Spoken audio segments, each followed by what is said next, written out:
오늘 하나님께서 우리에게 주시는 말씀은 창세기 37장 25절에서 36절까지의 말씀입니다.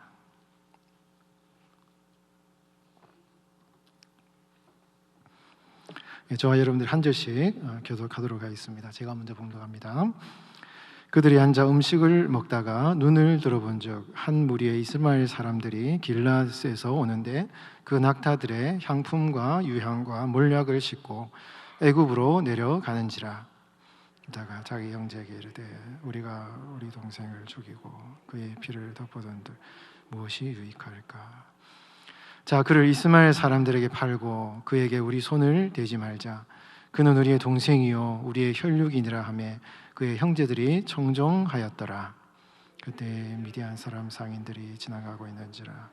형들이 요셉을 구덩이에서 끌어올리고 은 20에 그를 이스마엘 사람들에게 팔매 그 상인들이 요셉을 데리고 애굽으로 갔더라. 르우벤이 돌아와 구덩이에 이르러 본즉 거기에 요셉이 없는지라 옷을 찢고 아우들에게로 되돌아와서 이르되 아이가 없도다. 나는 어디로 갈까? 그들이 요셉의 옷을 가져다가 순념소를 죽여 그 옷을 피에 적시고 그의 채속옷을 보내어 그의 아버지에게로 가지고 가서 이르기를 우리가 이것을 발견하였으니 아버지 아들의 옷인가 보소서 하매 아버지가 그것을 알아보고 이르되 내 아들의 옷이라. 악한 짐승이 그를 잡아 먹었도다. 요셉이 분명히 찢겼도다 하고 자기 옷을 찢고 굵은 배로 허리를 묶고 오래도록 그의 아들을 위하여 애통하니 그의 모든 자녀가 위로하되 그가 그 위로를 받지 아니하여 이르되 내가 슬퍼하며 수월로 내려가 아들에게로 가리라 하고 그의 아버지가 그를 위하여 울었더라. 그 미디안 사람들은 그를 애굽에서 바로의 신하 친위대장 보디발에게 팔았더라. 아멘. 애굽에서라는 제목으로 우리 하나님 말씀 전하겠습니다. 우리 하나님께서 이 천지 만물을 창조하신 이 창조의 가장 기본적인 창조 법칙은요, 악을 행하면 그 악에 대한 결과를 담당해야 되는, 심판을 받는 이런 인과응보적인 이런 하나님의 공의, 이것은 창조의 하나님의 법칙이라고 할 수 있는 것입니다. 우리 예수님을 믿는 사람들뿐만 아니라 예수님을 안 믿는 사람들도 악한 어떤 행동에 대한 벌을 받아야 되는 것은 당연한 그런 원리로 생각을 하고 있습니다. 이것은 성경에도 나와 있습니다. 갈라디아서 6장 7절 말씀에 보면 하나님은 만월의 여김을 받지 아니하시나니 사람이 심은 대로 거둔다. 성경에도 나와 있어요.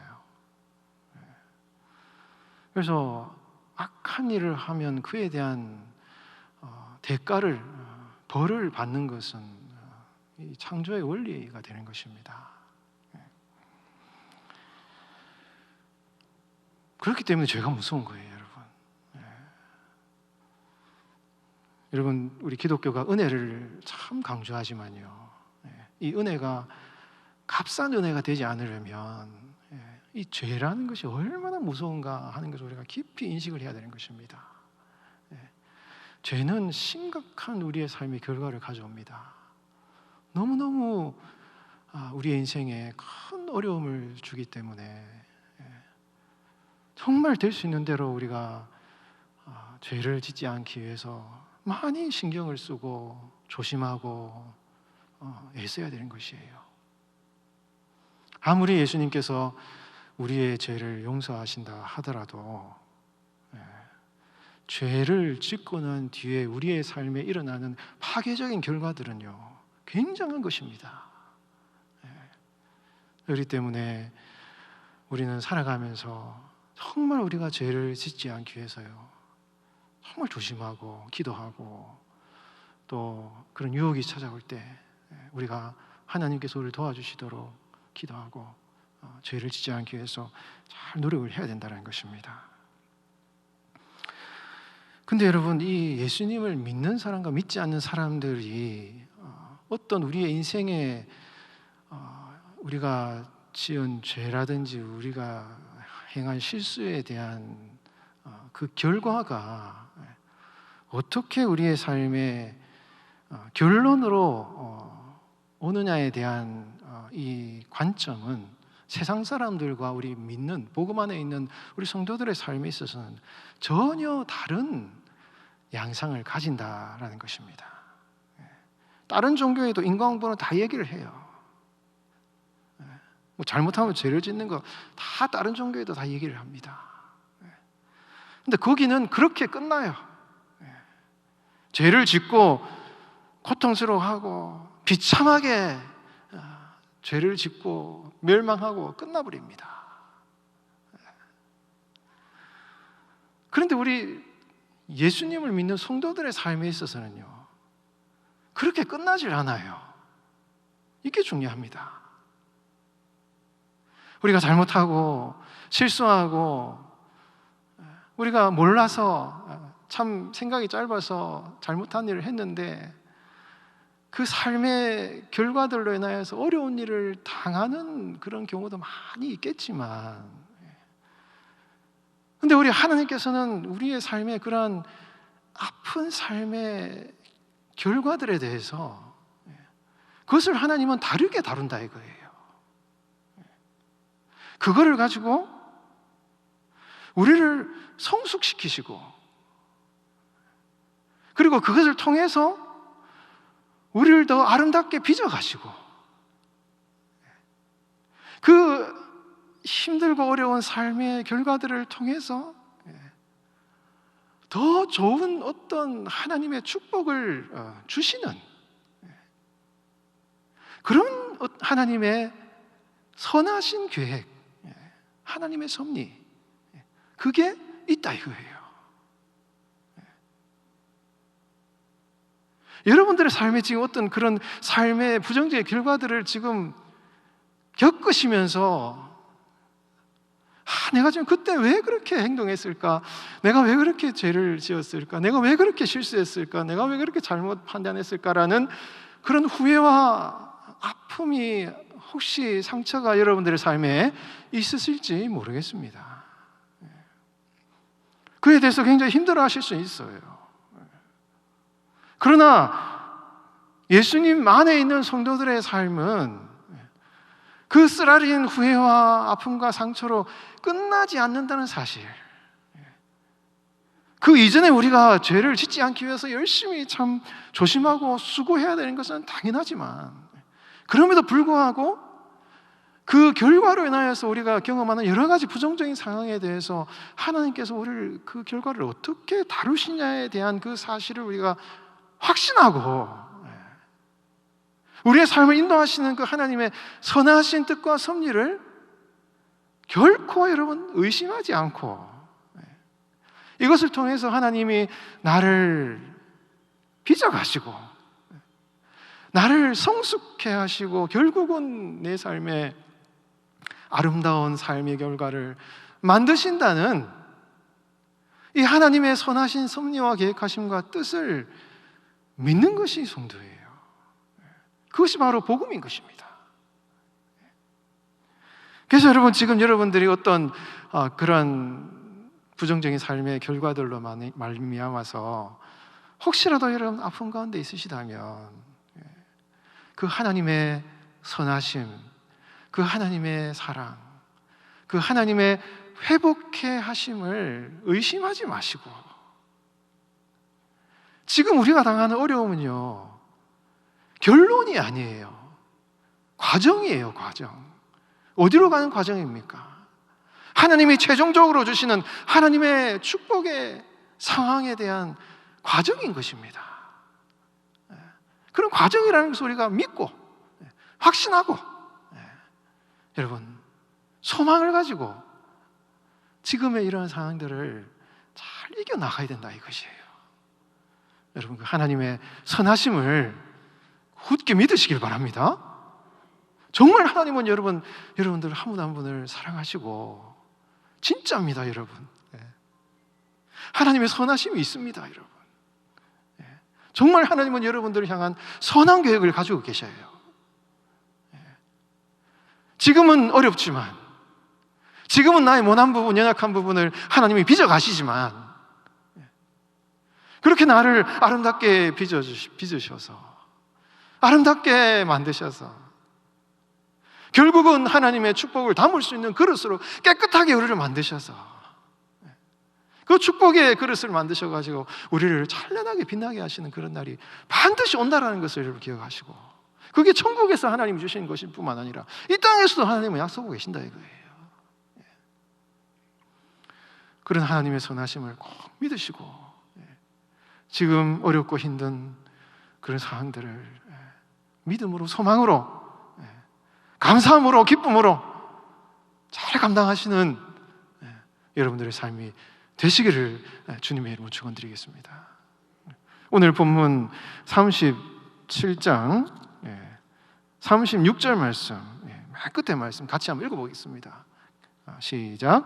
그 미디안 사람들은 그를 애굽에서 바로의 신하 진위대장 보디발에게 팔았더라.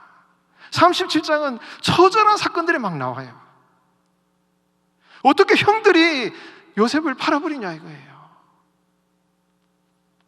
야곱은 처절하게 부르짖습니다.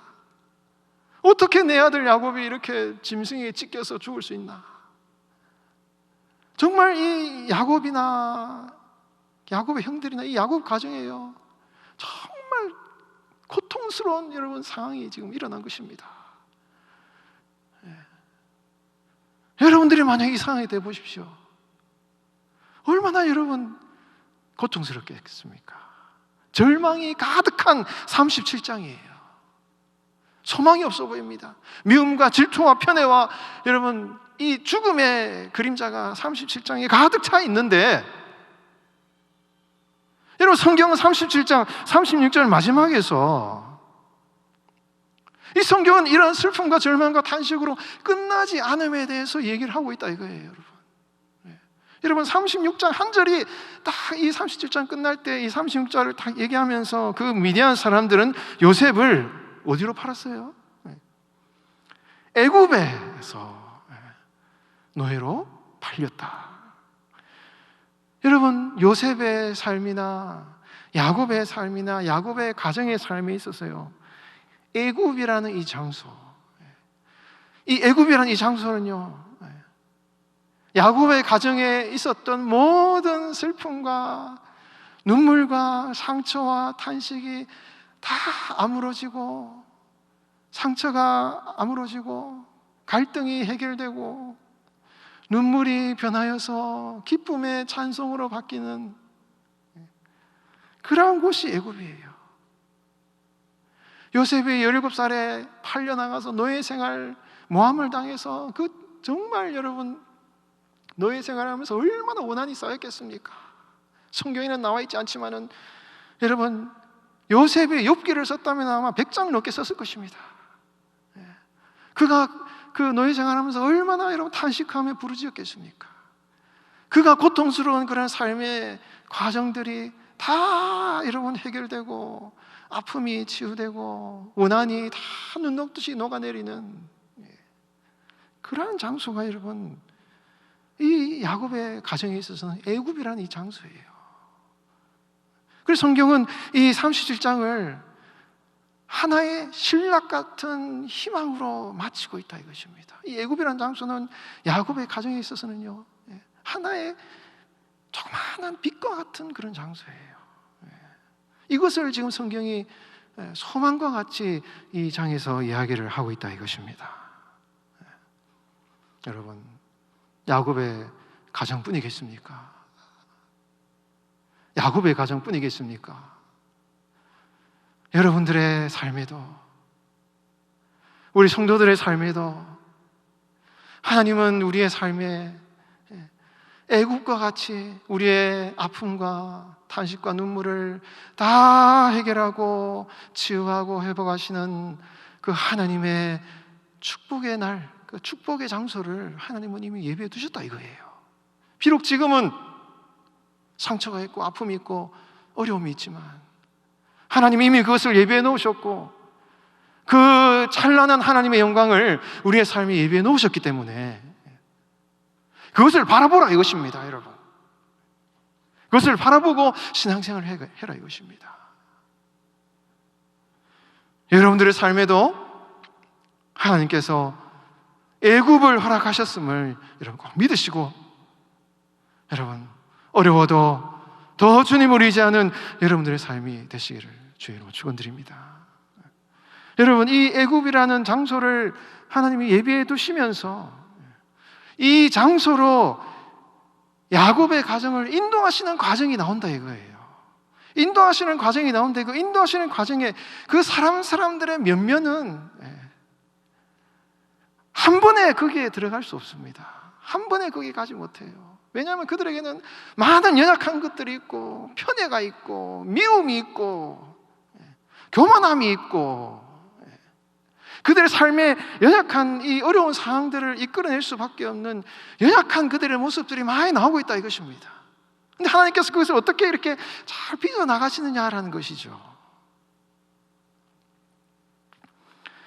여러분, 요셉을 여러분 어떻게 평가하십니까? 뭐 흠이 없는 사람으로 보는 분들도 계시겠지만, 여러분 요셉의 모습은요, 뭐 보디발의 집에서는 굉장히 참 거룩한 그런 참 정결한 모습을 보이고 있지만은, 요셉이 그의 부친 야곱과 함께 살아갈 때 요셉의 모습은 굉장히 교만하고 자기중심적이고 고자질을 하면서 형들을 무시하는, 여러분 요셉의 인격은 어떻게 보면 애굽으로 가기 전에는 굉장히 모난 부분이 많은 그런 요셉의 모습이었다 이것입니다. 그가 애굽의 총리가 되기까지 요셉은 다듬어져야 될 부분들이 많이 있는 부족한 사람이었어요. 만민의 생명을 구원하는 그러한 애굽의 총리가 되어서 많은 백성들의 생명을 구원하는 그런 일을 하기에는 아직까지는 너무나 부족한 모습이 많이 있었다 이것입니다. 그리고 야곱의 가정을 애굽으로 하나님께서 인도하셔서 장차 출애굽 사건을 일으키셔야 될 텐데, 이 야곱의 가정을 애굽으로 인도하시기 위한 하나님의 섭리를 이루시기 위해서 여러분 하나님께서는 이 요셉을 어찌할 수 없지만 이 요셉을 애굽으로 가게끔 하나님이 섭리하시는 그런 모습들이 성경에 쫙 나오고 있다 이것입니다. 여러분 오늘 본문 37장 25절 말씀 같이 한번 읽어볼까요? 25절 시작. 그들이 앉아 음식을 먹다가 눈을 들어본즉 한 무리의 이스마엘 사람들이 길르앗에서 오는데 그 낙타들의 향품과 유향과 물약을 싣고 애굽으로 내려가는지라. 형들이 요셉을 구덩이에 빠뜨리고 음식을 먹고 있다 이거예요. 어떻게 이런 일을 합니까? 얼마나 요셉이 미웠으면. 형들도 이해를 하는 거예요, 여러분. 얼마나 요셉이 미운 짓을 했겠습니까? 웬만하면 이렇게 하지 않죠. 요셉을 죽일 정도로 이런 생각을 한다는 것은 얼마나 요셉이 미운 짓을 많이 했냐 이것이에요. 그 음식을 앉아 먹고 있는데 눈을 들어 본즉, 여러분 요셉이 아버지 야곱의 심부름을 받아서 세겜에 갔습니다. 세겜에 갔는데 형들을 찾지 못했어요. 방황하고 있는데 어떤 사람이 나타났다. 형들이 어디로 갔는지 모르겠다 그러니까 도단에 갔다라고 얘기를 합니다. 이 어떤 사람이 어떤 사람인지 몰라요. 그러나 성경의 창세기를 보면은 이 어떤 사람은 하나님이 보신 천사일 수도 있는 사람이에요. 그래서 그 먼 도단까지 또 갑니다. 이게 천사인지 사람인지 알 수는 없지만 천사라고 해석하는 사람들도 있습니다. 지금 여러분 요셉이 먼 세겜 땅까지 갔고 도단까지 올라가는 그 과정, 그리고 이 도단이라는 것은 해변길이라 해서 무용상들이 지나다니는 이 해변길에 있는 곳입니다. 이곳에 형들이 있었다 이거예요. 길르앗에서 쭉 남하해서 블레셋 지방을 지나서 애굽까지 가는 이 교역로가 바로 이 길입니다. 도단의 길에 있습니다. 형들이 거기에 있었다 이거예요. 그리고 눈을 들어본 적 이스마엘 상인들이 거기를 지나가고 있었다 이것입니다. 그때 도단의 근처에 와서 방황하는 요셉이 그때 마침 형들을 찾아서 왔다 이것입니다. 성경은 의도적으로 요셉이 형들에 의해서 팔려서 애굽으로 가게 될 것을 성경은 은연중에 얘기를 하고 있고, 이것은 형들의 의지일 뿐만 아니라 하나님의 의지라는 것을 성경은 지금 가르쳐주고 있는 것입니다. 형들이 요셉을 미워해서 요셉을 팔려고 했죠. 그들의 잘못된 의도와 판단으로 요셉을 미워하는 마음으로 요셉을 팔았지만, 여러분, 요셉이 애굽으로 가게 된 것은 성경은 의도적으로 요셉은 하나님의 뜻 가운데 애굽으로 갔다라는 것을 성경은 의도적으로 가르쳐주고 있습니다. 여러분, 왜 하나님께서 요셉을 애굽으로 인도하셨습니까? 요셉이 애굽으로 팔려 나간 것은 어떻게 보면은 요셉이 참 형들의 미움을 받을 그런 행동을 했고, 아직까지 요셉은 애굽에서 노예 생활을 하면서 그 많은 깊은 신앙의 고뇌와 하나님의 선하심에 대한 그런 갈등과 고민 속에서 믿음의 성장을 해야 될 그런 요셉이었다 이것입니다. 그래서 나중에 이 요셉이 그런 고난의 불무 가운데서 그렇게 빚어져서 나중에 자기를 죽이려고 했던 형들을 만났을 때 이것은 하나님의 선하신 뜻이 있었습니다라고 고백하는, 형들을 죽이지 않고, 죽일 수 있었음에도 불구하고 형들을 죽이지 않은 그 요셉의 성숙한 모습, 그것을 볼 수 있지 않습니까? 요셉을 그렇게 하나님 빚어가셔요. 르우벤은 어떻습니까? 여러분, 르우벤은 아시겠지만 부친 야곱의 첩을 취해서 동침하는 이 정말 말도 안 되는 이런 행동을 했어요. 그래서 르우벤은 장자로서의 리더십을 완전히 잃어버립니다.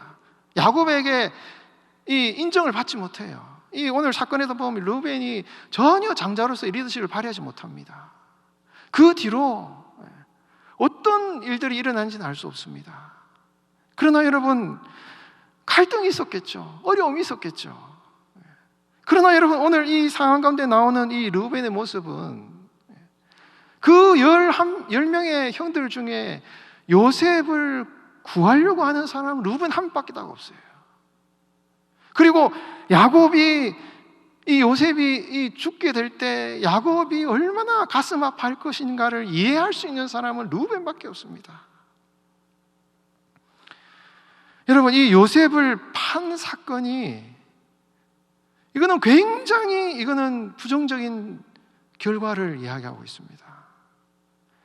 여러분, 창세기 37장 이후에 창세기 38장에 보면 유다에 대한 이야기가 나옵니다. 여러분, 갑자기 왜 유다에 대한 이야기가 나옵니까? 야곱의 얘기가 나오면서 갑자기 왜 유다에 대한 이야기가 나옵니까? 여러분, 유다가 오늘 본문에서 어떤 일을 해요? 구덩이에 빠져있는 이 요셉을 애굽에 팔아버리자고 이야기를 합니다. 종으로 팔려고 합니다. 한마디로 이 야곱의 혈통의 씨를 말리는 거예요. 장자의 씨를 말린 사람이 유다입니다. 유다는 레아의 아들이고 요셉은 라헬의 아들이에요. 여러분, 야곱은 요셉을 거의 장자처럼 채색 옷을 입혔다는 것은 내 후계자는 요셉이다, 이런 얘기입니다. 그런데 유다가 요셉을 이스마엘 상인들의 팔아버림으로 말미암아 이 유다는요, 야곱의 장자의 씨를 말려버리는 일을 한 것입니다. 아주 이것은 성경이 부정적으로 보는 것입니다. 그래서 여러분, 38장에 나오면은 이 유다의 행동에 대한 하나님의 반응이 무엇인가를 얘기하고 있어요. 이런 38장에 유다의 아들들이 계속 죽음을 당합니다. 씨가 없어져요. 굉장히 부정적인 상황들이 나타납니다. 그래서 유다의 가정은 자녀들이 죽고 아들들이 죽고, 이거 뭐예요? 굉장히 유다에는 씨가 말라지는 역사가 일어나는 거예요. 그런데도 하나님께서 38장에 긍휼히 여기셔서 하나님께서 이 다말이라는 며느리를 통해서 베레스와 셀을 낳게 하셔서 근근히 여러분 이 유다 자손이 자손을 잇게끔 하는 이런 일들이 38장에 나온다 이거예요. 유다가 요셉을 이스마엘 상인들에게 팔아버리는 이런 사건 때문에 유다는 굉장히 이 신앙의 위기를 겪습니다. 자손의 이 위기를 겪습니다. 그런데 여러분 나중에 애굽에 가서 야곱을 만나서 요셉을 만나서 여러분 이 요셉이 자신의 신분을 밝히지 않고 이 시몬을 가두고 베냐민을 데려오는 이런 과정 가운데서 이 야곱이 베냐민을 보내려고 하지 않으니까 이 유다가 만약에 내가 베냐민을 데려오지 않으면 내가 거기 가서 종이 되겠습니다, 이런 얘기를 하거든요. 그런 어려움 가운데 이 유다도 그 이 동생을 팔아버린 이 사건 가운데 얼마나 그 과정 가운데 이 유다가 마음고생을 많이 하고 그런 과정 가운데 얼마나 많은 어려움이 있었겠냐 이거예요. 그런 과정을 통해서 여러분 유다도 참 마음이 겸손해지고 내가 대신 종이 되겠습니다라고 얘기할 정도로 자신의 삶을 내려놓는 그 유다의 모습을 볼 수가 있다 이것입니다. 최종적으로 여러분 가장 하나님께서 아름답게 만드시는 사람은 야곱 본인이에요. 야곱. 여러분 야곱이 여러분 이 곡식을 구하기 위해서 아들들이 이제 애굽으로 갈 때 이 베냐민을 데리고 오지 않으면은 이 요셉이 곡식을 주지 않을 것이다 얘기하니까 이 야곱이 뭐라고 얘기합니까? 내가 아들을 잃으면 잃어버리겠다. 여러분 야곱이 모든 것을 내려놓아요. 모든 것을 내려놓습니다. 다 내려놓습니다. 그래서 하나님께 모든 것을 맡깁니다. 이제 내가 마음속에 가지고 있는 것은 다 내려놓고 주님께 모든 것을 맡겨드립니다. 요셉을 붙들었던 마음도 내려놓았죠. 베냐민을 사랑하는 그 마음도 내려놓았습니다. 그가 붙들었던 그 모든 것을 다 내려놓았어요. 편에 내려놓았습니다. 다 내려놓았습니다.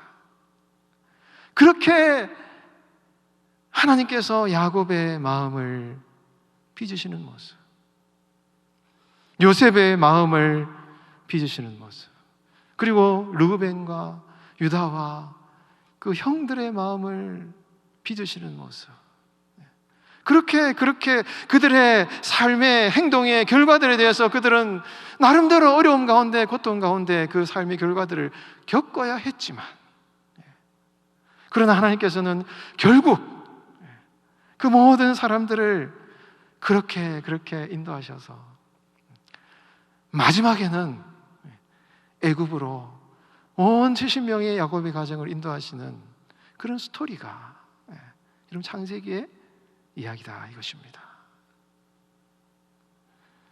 사랑하는 성도 여러분, 여러분들은 어떤 삶의 결과들이 있어서 그것이 때로는 우리의 삶의 아픔이요 때로는 어려움이 되십니까? 여러분, 우리 하나님께서 하시는 말씀 로마서 8장 28절 말씀을 꼭 기억하시기 바랍니다. 우리가 알거니와 하나님을 사랑하는 자 곧 그의 뜻대로 부르심을 입은 자들에게는 모든 것이 합력하여. 여러분, 여기서 합력하여란 말이 굉장히 중요합니다. 이 합력한다는 말이 원어적으로는 엘곤이라는 뜻인데 이거는 행위, 결과를 말해요. 모든 결과가, 그것이 좋은 결과든 선한 결과든 나쁜 결과든 실수든 내 삶의 부정적인 결과든 모든 것이 합력하여 여러분들을 향하신 하나님의 선하신 결과를 이룬다. 이것이 성경의 약속인 것입니다. 여러분들에게 주시는 이 말씀이 여러분들에게 주시는 하나님의 약속의 말씀으로 여러분 아멘으로 받으시길 바랍니다. 그래서 모든 삶의 결과들 가운데 좋은 하나님의 선하심을 날마다 누리시는 여러분들의 삶이 되시기를 주의 이름으로 축원드립니다.